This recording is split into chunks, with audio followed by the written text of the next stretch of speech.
A divorce fueled by greed and hatred. They came to make a police report. She was looking for someone to kill her husband. Like disappeared, which is like, yeah. Investigators rush to save a life that's on the line. There was just no margin for error. It was truly life or death.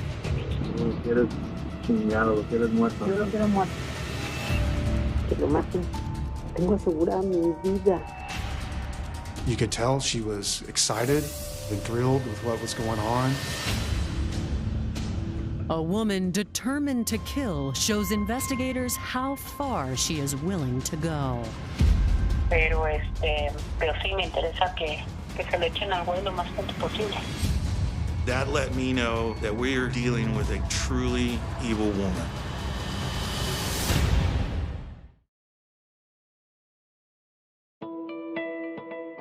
Montgomery County, Texas sits at the northern edge of Houston's massive sprawl. In the south of Montgomery County, you have kind of your metropolitan Houston-type suburb areas. North of the county is very rural. You have ranch communities. So you have a wide variety of people. It's 5 p.m. on July 21st, 2015, when investigators are called to a remote spot in Montgomery County and uncover a scene unlike any other. It was a county-owned piece of property that was very isolated, had a lot of cover and concealment due to trees and high grass.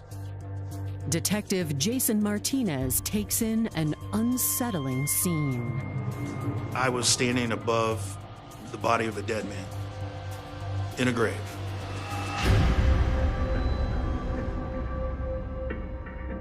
The grave was a shallow grave. It looked like it was basically dug by hand, by shovels. The body was wearing nothing but a pair of underwear. His hands were bound behind his back. There was an obvious gunshot wound to the head, a close contact entry wound on the right temple. It was like he was executed, and then his body was placed in a hole where no one else could find it. Detective Martinez recognizes the victim. The victim in the grave was Ramon Sosa. Ramon was pretty well known in the community as a local business owner. He started up a boxing gym and he trained young boxers. He was a mentor to people in our community. Investigators and crime scene technicians meticulously process the scene. We took a lot of photos, different angles, start outward, work inward, get up close. Then, in an instant, what looks to be the scene of a cold-blooded murder is transformed. Sound speedy?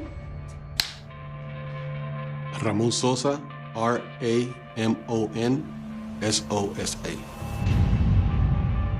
All I can hear is the clicking of the 35mm camera going around me, just taking pictures, nonstop. And then that was it. They said, okay, Mr. Sosa, you're done.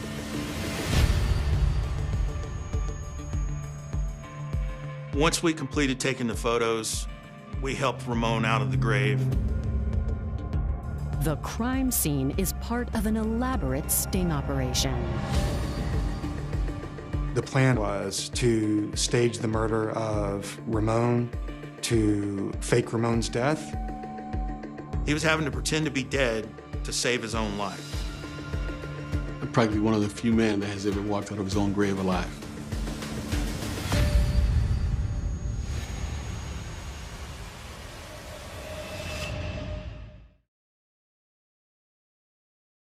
My father is Ramon, and my mother, by coincidence, her name is Ramona. I'm a junior. He was a diesel and gasoline mechanic, and after working years in that, he became a professional wrestler. So he wrestled in Puerto Rico, and it's funny how I used to watch him on TV, and I couldn't believe that's my dad on TV wrestling, and all the kids were like, man, you know, I think that was a big deal back in the early '70s. I knew that I wanted to continue to be involved with boxing, but it wasn't cheap to open up a gym. So what I did, I I joined other clubs, you know, helping them with the boxers and stuff, and eventually opened up my own gym, a nonprofit gym. We trained the classes, and we just had a great group of, you know, of members. And Lulu also had her own little group that she trained in the mornings. I had no problems working with her because, you know, we kept our distance as far as we knew what we had to do. And you know, I was the head coach, and I would take care of the gym, and I did the boxing part of it.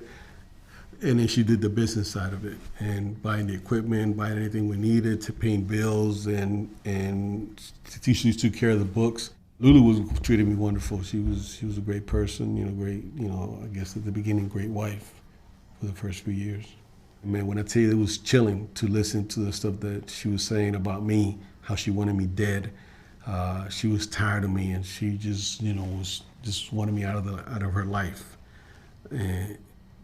And to me, I took it as the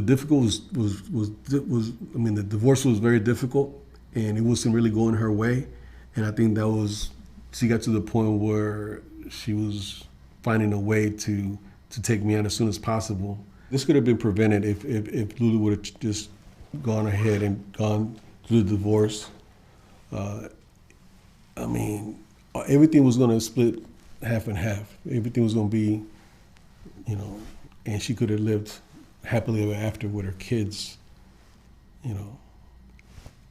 She didn't have to go to this point, to the point where she had so much anger against me that she wanted me dead over a divorce. I mean, it should have never gotten to that point. I know one day she's going to be out. I know that there's a day that's going to come in the near future that Lulu is going to be released from prison. I don't know what her mindset's going to be. I hope, you know, that she betters her life. She has a life with her kids, her family, and understand that life goes on. I got involved with the Maria Sosa case, or Lulu Sosa case, whenever I was approached by Precinct 3 Deputy Constable's office to help them with their investigation. You know, husband and wives don't get along. Every now and then one wants the other one dead.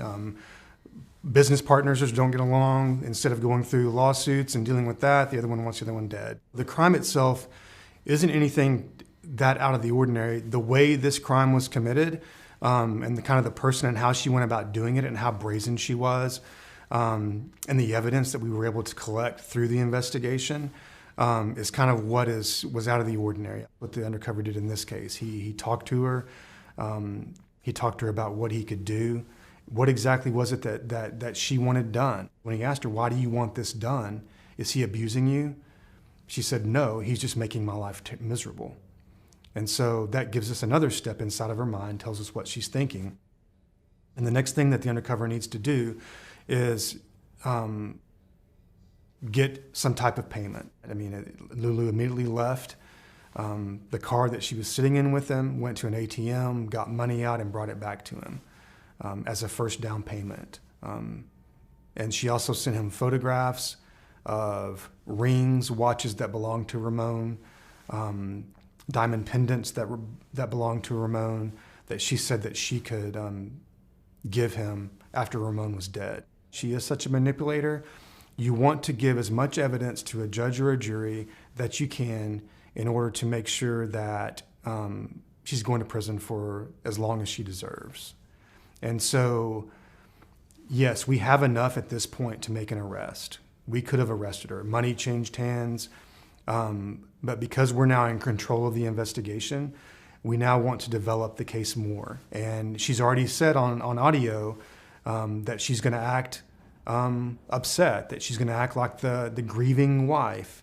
The fact that Lulu's plan was to act emotional or to act upset when she found out about Ramon's death doesn't surprise me. So whenever you're looking at whether trying to prove whether someone is guilty or innocent, emotions will play a part. I mean, it's a case about greed, a case about hate, a case about love.